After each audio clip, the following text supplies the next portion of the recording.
ಸಖತ್ ಖಾರ ಬಣ್ಣ ಮತ್ತು ರುಚಿ ಆಚಿ ಚಿಲ್ಲಿ ಪೌಡರ್.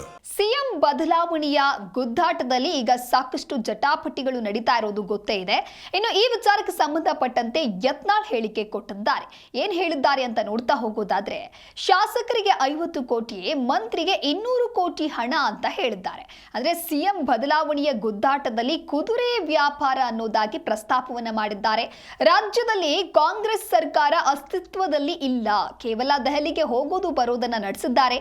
ರಾಜ್ಯದಲ್ಲಿ ಕಾಂಗ್ರೆಸ್ ಆಡಳಿತ ಕುಸಿದು ಹೋಗಿದೆ. ಅದೇ ಕಾರಣಕ್ಕೆ ರಾಜ್ಯಪಾಲ ಆಡಳಿತ ಬರಬೇಕು. ವಿಜಯಪುರದಲ್ಲಿ ಶಾಸಕ ಯತ್ನಾಳ್ ಈ ರೀತಿಯಾದಂತ ಹೇಳಿಕೆಯನ್ನ ಕೊಟ್ಟಿದ್ದಾರೆ.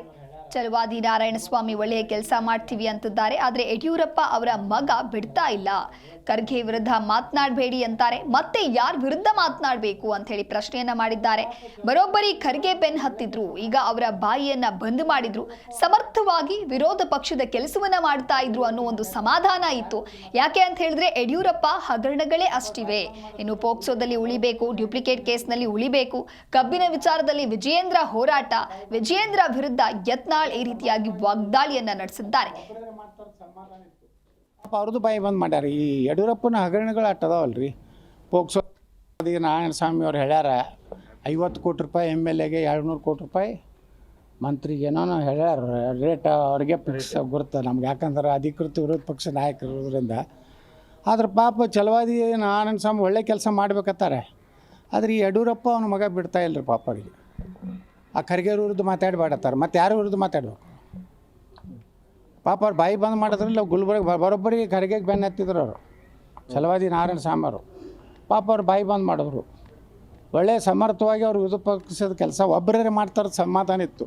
ಪಾಪ ಅವ್ರದ್ದು ಬಾಯಿ ಬಂದ್ ಮಾಡ್ಯಾರ. ಈ ಯಡಿಯೂರಪ್ಪನ ಹಗರಣಗಳು ಅಟ್ಟದಾವಲ್ರಿ. ಪೋಕ್ಸೋದಾಗ ಉಳಿಬೇಕು, ಡುಪ್ಲಿಕೇಟ್ ಸೈದಾಗ ಉಳಿಬೇಕು, ಮತ್ತೊಬ್ಬರ ಬಗ್ಗೆ ಏನೇನು ಬರೀತಾನ. ಬರೀ ನಾಟಕ. ಕಬ್ಬಿನ ಬಿಲ್ 3,500 ಕೊಡ್ತೀಯ, ನೀ ಯಾಕೆ ಫ್ಯಾಕ್ಟ್ರಿ ಕಡ್ಲಿಲ್ಲಪ್ಪ ವಿಜೇಂದ್ರ? ಹೋಗಿ ಅಲ್ಲಿ ಎಲ್ಲೆಲ್ಲಿ ವಿದೇಶನಾಗ ಆಸ್ತಿ ಮಾಡಿಯಲ್ಲ, ಇಲ್ಲಿ ಒಂದು 10 ಸಕ್ಕರೆ ಕಾರ್ಖಾನೆ ಕಟ್ಟಬೇಕಾಗಿತ್ತು, 3,500 4,000 ಕೊಡಬೇಕಾಗಿತ್ತು. ಯಾರ್ದಾರ ಇದ್ರಾಗ ಎರ್ಕೊಂಡು ಅವ್ರು ಬುಡಕ್ಕೆ ಡೊಗ್ಗದ್ರತ್ತ. ಅಲ್ಲಿ ಹೋಗಿ ಆ ಬೆಳಗಾವದಾಗ ಒಂದು ರಾತ್ರಿ ಮಕ್ಕೊಂಡು ಇವತ್ತು ಮೆಕ್ಕೆಜೋಳದ್ದು ಮಾಡ್ಯಾನ. ಈಗ ನಾರಾಯಣಸ್ವಾಮಿ ಅವ್ರು ಹೇಳ್ಯಾರ 50 ಕೋಟಿ ರೂಪಾಯಿ, MLAಗೆ 200 ಕೋಟಿ ರೂಪಾಯಿ, ಮಂತ್ರಿಗೇನೋ ಹೇಳ್ಯಾರ. ರೇಟ್